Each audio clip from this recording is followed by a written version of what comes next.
kembali di Sapa Indonesia Malam bersama saya Friska Clarissa. Setelah Ferdi Sambo, Putri Chandrawati, Kuatmaruf dan Bribka Riki Rizal Selasa pagi, Barada Richard Eliezer menghadapi sidang dakwaan pembunuhan berencana terhadap Brigadir Yosua di Pengadilan Jakarta Selatan. Eliezer didakwa dengan pasal yang sama dengan 4 terdakwa lain. Kita lihat saudara, Jaksa Penuntut Umum mendakwa Barada Richard Eliezer dengan pasal 340 KUHP tentang pembunuhan berencana. Pasal yang sama yang diterapkan jaksa terhadap 4 terdakwa lainnya termasuk Ferdi Sambo.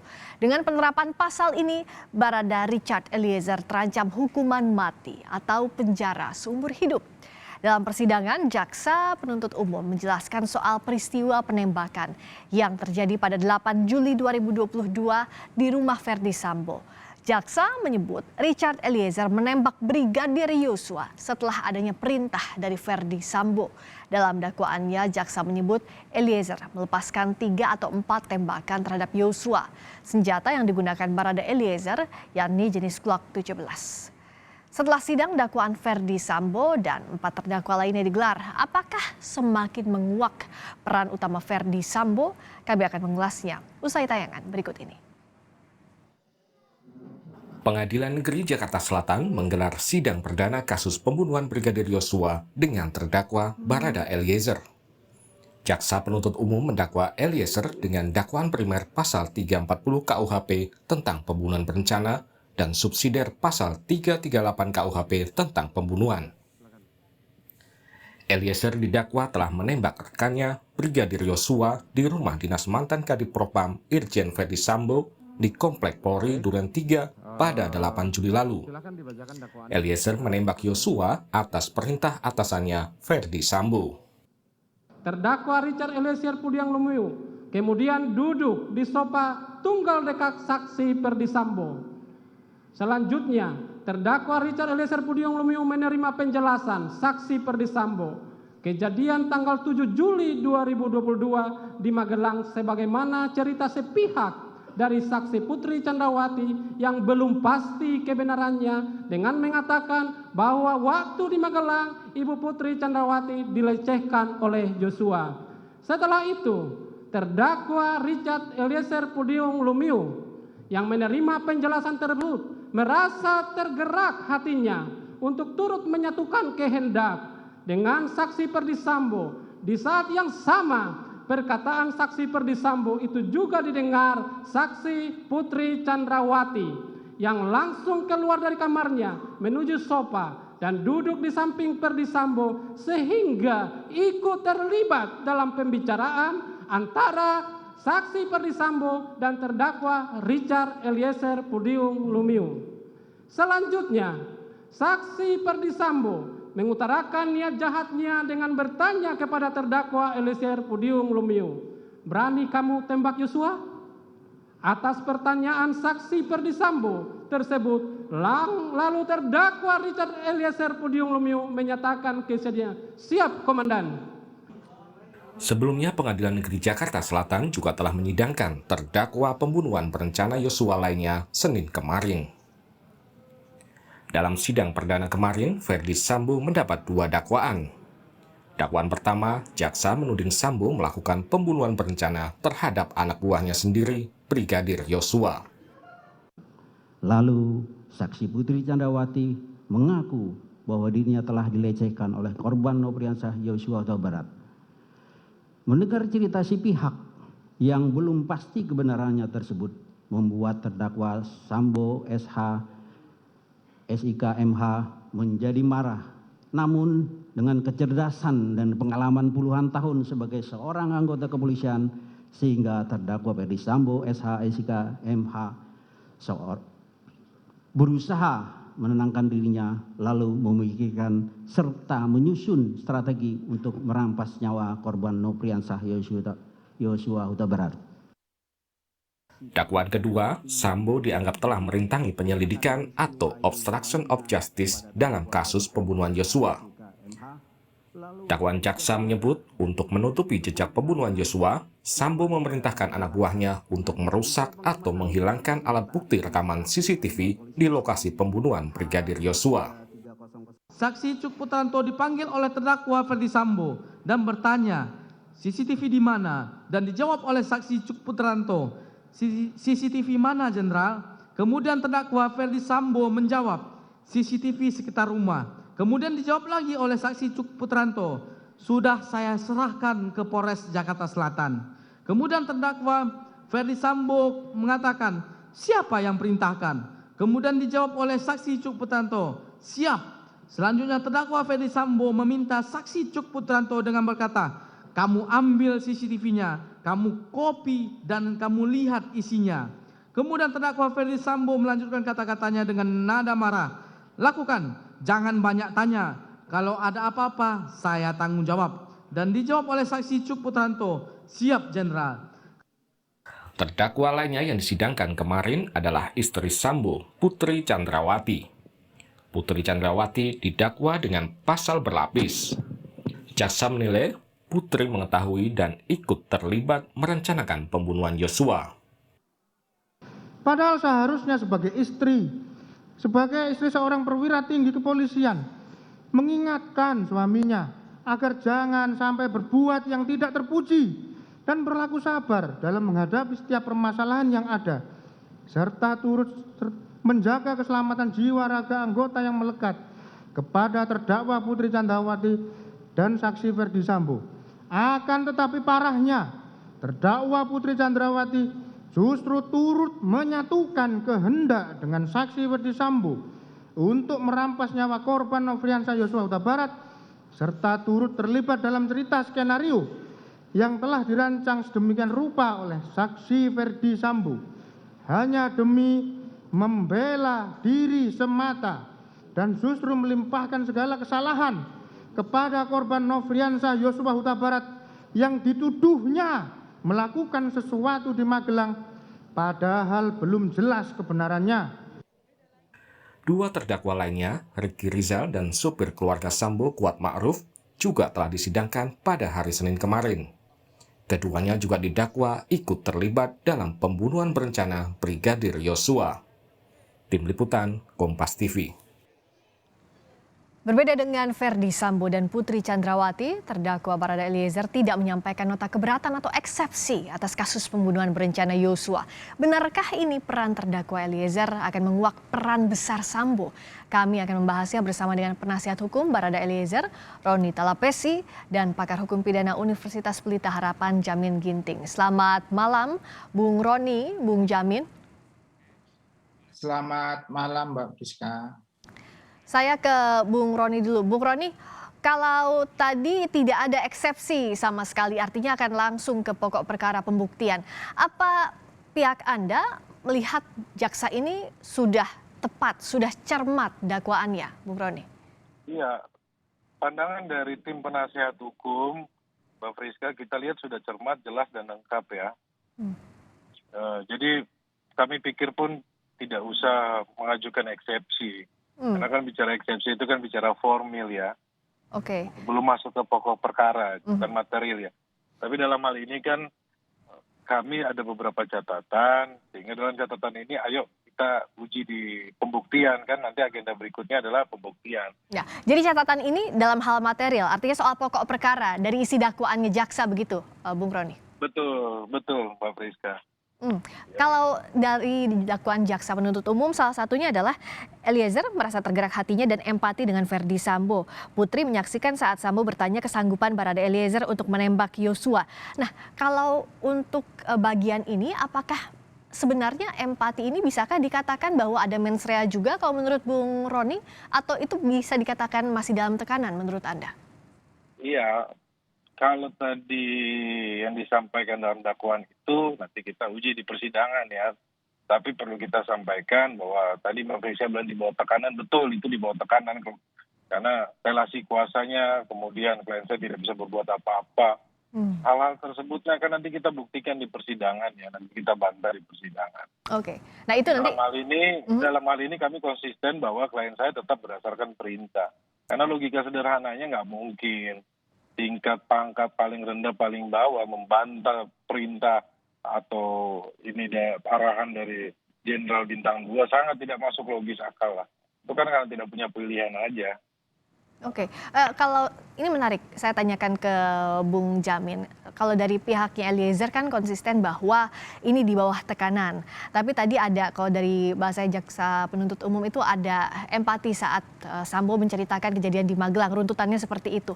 Nah, membuktikan mens reanya atau niatnya apakah jadi cukup sulit, Bung Jamin, atau harus lebih berhati-hati lagi? Ya, terima kasih Mbak Friska. Jadi dalam menentukan adanya unsur mens rea dalam diri seseorang itu, dari niat jahat itu ada keinginannya atau willen and wittennya itu dimunculkan karena maksud tujuannya memang untuk melakukan pembunuhan. Jadi ada nggak maksudnya itu? Maksudnya itu datangnya dalam diri orang tersebut, atau kalau dalam masuk konsep pasal 55 itu bisa juga dari orang lain. Karena apa? Karena dianjurkan melakukan pembunuhan atau disuruh melakukan pembunuhan tersebut. Nah, kalau terkait dengan Baradae, kita lihat bahwasannya dia adalah eksekutor, niat jahatnya tidak muncul dalam diri dia, tetapi niat jahat itu muncul dari penganjurnya, itu FS begitu. Nah, jadi FS inilah yang menganjurkan untuk melakukan perbuatan pembunuhan. Dilemanya waktu kemarin itu ada yang disuruh hajar cat, ada yang disuruh tembak. Nah, tapi sekarang kan sudah jelas dan terang kalau memang perintahnya bukan perintah hajar, tetapi perintahnya adalah bunuh, begitu. Jadi konteksnya ada sama-sama, relasinya sama, relasi membunuh dari penganjur dengan membunuh dari eksekutor. Nah, kapan seorang eksekutor tidak dapat dipertanggungjawabkan atas perbuatannya? Apabila ada overmah. Overmah itu adalah tekanan yang begitu kuat dari luar diri orang tersebut, sehingga orang itu tidak punya pilihan untuk tidak mengatakan tidak terhadap perintah tersebut. Sifatnya ada dua. Pertama yang namanya sifatnya mutlak, yang kedua relatif. Nah, kalau sifat mutlak, dia sama sekali tidak punya lagi pilihan lain, seperti contohnya orang yang merusak kaca dinding itu karena diangkat, ya, contohnya si A diangkat oleh orang kuat lalu dilemparkan ke kaca dinding dan kaca dinding pecah. Jadi orang yang diangkat tadi tidak bisa dinyatakan sebagai pengerusakan karena dia tidak punya daya, itu mutlak. Hanya satu-satunya jalan begitu ya kalau mutlak ya. Kalau relatif? Oleh orang yang lebih besar dan dilemparkan ke dinding. Dia nggak bisa dinyatakan melakukan pengerusakan terhadap dinding. Yang kedua, yang terkait dengan kekuasaan dari luar yang relatif. Contohnya tadi, orang melakukan pembunuhan di atas tekanan tembakan atau ancaman pembunuhan oleh orang yang menyuruh melakukan tadi.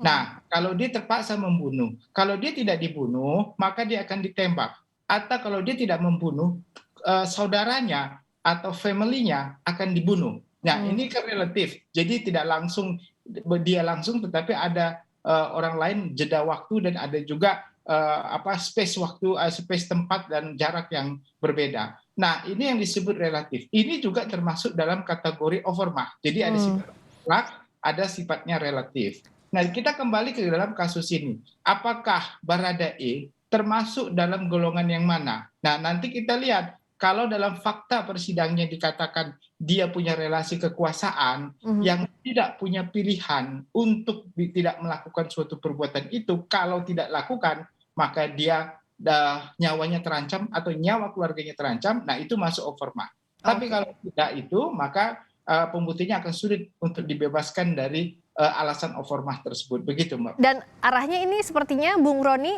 dari tim kuasa hukum ke arah overmah ini ya? Tidak ada pilihan lain begitu? Iya, Mbak Friska, nanti kita sampaikan di persidangannya. Kan terkait dengan alat bukti yang lainnya, keterangan klien saya, saksi yang lainnya, kemudian keterangan saksi dengan alat bukti yang lain, persesuaian saksi dengan alat bukti yang lain sesuai pasal 185 ayat 6. Itu nanti kita akan sampaikan di persidangan. Nah, tetapi yang menarik di sini, Mbak Friska, bahwa dalam fakta ini adalah bukan satu saksi, bukan saksi. Ya. Karena ini berkesinambungan. Konstruksi peristiwa pidana ini seutuh, jadi tidak bisa sepotong-sepotong saja. Tapi kalau diklaim sama pengacaranya Ferdi Sambo bahwa itu adalah hajar, kemudian hanya satu saksi, ya kita bantah bahwa itu tidak benar. Bahwa perintahnya adalah tembak, kemudian kedua adalah bukan satu saksi, bukan saksi, dia lupa kan ada alat bukti yang lainnya. Nah, nanti kita sama-sama, tetapi dalam hal ini perlu kami sampaikan bahwa klien saya tetap konsisten mengikuti proses yang ada. Termasuk Bahwa untuk membuktikan kejujurannya- ini, Bung Roni, yang menarik, bagaimana membuktikan kalau kata jaksa kan saat masih ada unsur pembunuhan berencana, salah satunya masih ada waktu untuk berpikir begitu. Nah, termasuk pada saat Eliezer berdoa tapi diakhiri dengan menembak Yosua. Itu masih satu rangkaian yang sama di bawah relasi kuasa itu, Bung Roni? Karena kalau dari dakwaan jaksa kan masih ada waktu mengurungkan niat sebenarnya. Ya, itu kan dakwaannya jaksa, Mbak Friska kan. Tetapi kan kami punya pembelaan tersendiri kan. Pembelaan tersendiri kami ya itu tadi yang disampaikan mengenai relasi kuasa ya. Bahwa klien saya tapi menarik tadi yang disampaikan oleh Pak Jamin ya mengenai overmah. Nanti kita sama-sama uji di persidangan. Kalau teknis ini pasti nanti akan dibuktikannya di persidangan, Bung Roni. Kalau gitu saya tanyakan ke Bung Jamin tadi, dari mulai overmah termasuk juga masih ada jeda waktu berpikir. Itu kan salah satu unsur penting dalam pasal pembunuhan berencana, Bung Jamin. Dari mulai sekuensnya dari Saguling ke Duren 3, lalu juga tadi sempat berdoa sebelum menembak Yosua. Nah, waktu berpikir ini tuh masih bisakah harus dibuktikan nantinya terkait dengan overmah tadi, kondisi-kondisi itu, Bung Jamin, untuk mengurungkan niat sebenarnya? Ya, jadi kita lihat overmahnya di mana, di tempat yang mana. Contohnya kita bicara di Saguling. Saguling itu kan belum terjadi suatu perbuatan yang harus dilakukan. Dia hanya menyatakan, oke, setuju saya untuk melakukan pembunuhan. Tetapi orangnya tidak ada di situ gitu loh. Jadi itu relasi kuasanya belum begitu kental di situ. Tetapi kalau sudah masuk ke tempat kejadian di Duren 3, lalu dia perintahkan, kokang senjatamu. Lalu dia bilang, FS-nya pegang senjata juga, dan juga si Baradae juga pegang senjata. Ini membuktikan relasinya semakin kuat, dan itulah relasi di situ yang kemungkinannya menurut saya strategi lawyer ini bisa terkenanya di situ, bukan di Saguling. Kalau Saguling tuh kelihatannya tidak ada relasi yang bisa dilangsungkan dieksekusi begitu. Jadi dia masih bisa berpikir, masih bisa menolak juga. Dan itu tidak ada kejadian, jadi tidak bisa dinyatakan sebagai overmah. Meskipun perencanaan diduga terjadi dari mulai Saguling sebelum ke rumah dinas begitu, Bung Jamin? Oh iya, perencanaannya bisa terjadi di mana-mana kan tentunya ya, bisa di Saguling, bisa di mana gitu. Tetapi dalam keadaan itu tidak ada suatu perbuatan mens rea gitu yang bisa dinyatakan sebagai suatu perbuatan pidana. Karena kalau pidana itu, Mbak Priska, itu tergantung kepada pidana itu kan material gitu. Mati orang dulu, baru ada pidananya. Kalau belum mati kan nggak ada mens rea-nya. Ya, perbuatan pidana itu terjadi 340-nya di TKP Duren 3 begitu ya, Bung Jamin, sederhananya ya? Ya, jadi konteks pidana adalah kalau pidana material akibat dari suatu perbuatan yang dipidana, bukan rencananya. Rencana itu merupakan klasifikasi pembinaan dari 338, 340. Jadi kalau yang matinya di Duren 3, disitulah lihat apakah memang ada kehendak dia untuk membunuh mens rea-nya di situ. Kalau di awalnya itu nggak bisa dijadikan dasar karena belum mati orangnya, begitu Mbak. Oke. Dan nanti Selasa depan di sidang pembuktian, Bung Rani, betul ya keluarga Yosua jadi salah satu saksi begitu? Betul Mbak Friska, tadi disampaikan oleh ayahnya Yosua ya? Untuk meminta JPU untuk menghadirkan saksi pelapor ya. Nanti kalau dijelaskan di persidangan lebih detailnya, ayah Yosua ini akan menyampaikan terkait? Saya pikir harus tanya jaksa penuntut umum ya. Karena itu ranahnya di jaksa ya yang menghadirkan ayah Yosua itu ya? Betul. Nah, kalau Bung Jamin, seberapa krusial nantinya ayah Yosua ini akan dihadirkan di persidangan terhadap Eliezer sebagai terdakwa?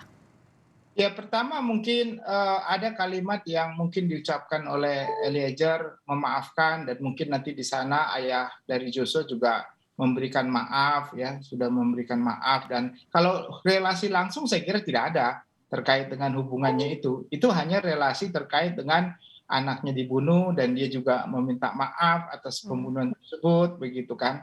Kalau secara faktual terhadap terjadinya suatu perbuatan pidana kan dia nggak melihat sendiri, mengalami dan mendengar terjadinya tersebut. Jadi nggak ada relasi itu sebenarnya. Begitu. Tapi terkait tadi ya permohonan maaf dari Eliezer dan bagaimana keluarga begitu ya terkait pasca pembunuhannya, bukan soal TKP di pembunuhannya begitu ya, Bung Jamin? Ya, ya benar, karena dia tidak melihat sendiri, Ya. tidak mengalami sendiri ya apa yang terjadi. Jadi dia cuma sebatas ya sudah memaafkan dan itu akan memberikan keringanan nantinya bagi dia kalau seandainya terbukti begitu. Tadi Eliezer sempat meminta maaf kepada keluarga Yosua, meminta maaf kembali ya, Bung Roni. Sebelumnya kan sudah pernah juga lewat surat, tapi tadi meminta maaf secara terbuka lagi.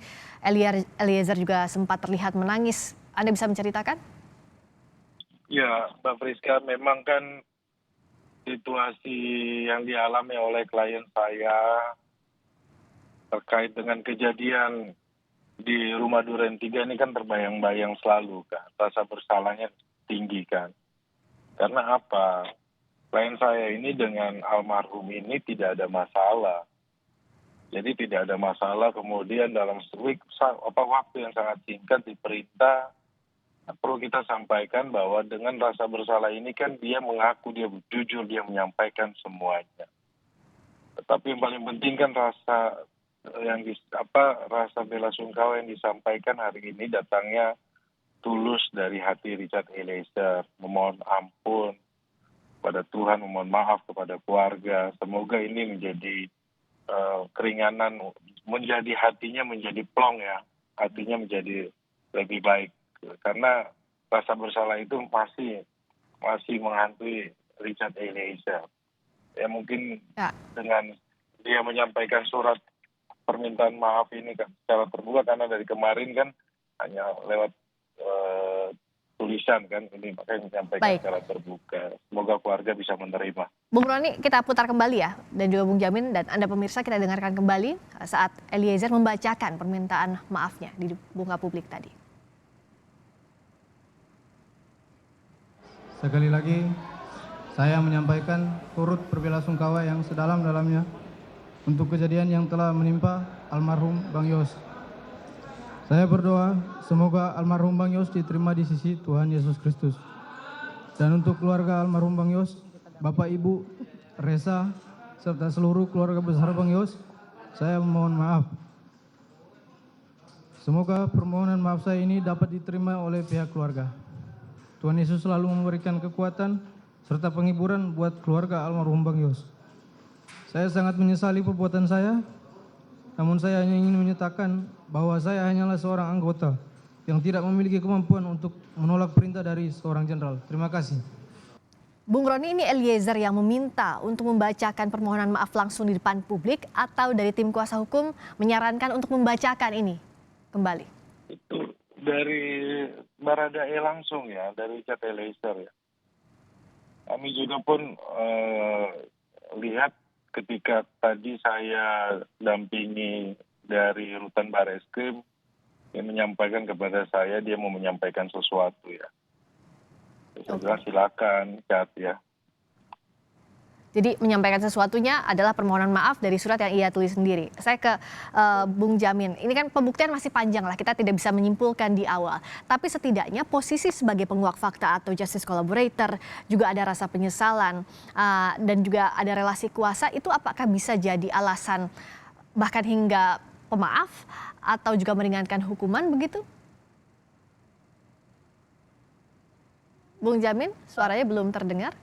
Ya. Oke, sudah terdengar sekarang. Silakan. Ya, kalau overma itu sudah jelas. Overma itu bagian alasan pemaaf ya atas perbuatan orang tersebut. Jadi ada perbuatannya, ada mensreanya, tapi bisa ada alasan pemaafnya. Tapi kalau ini memohon maaf atas perbuatan dan ini terkait dengan alasan peringan, maksudnya meringankan hukuman.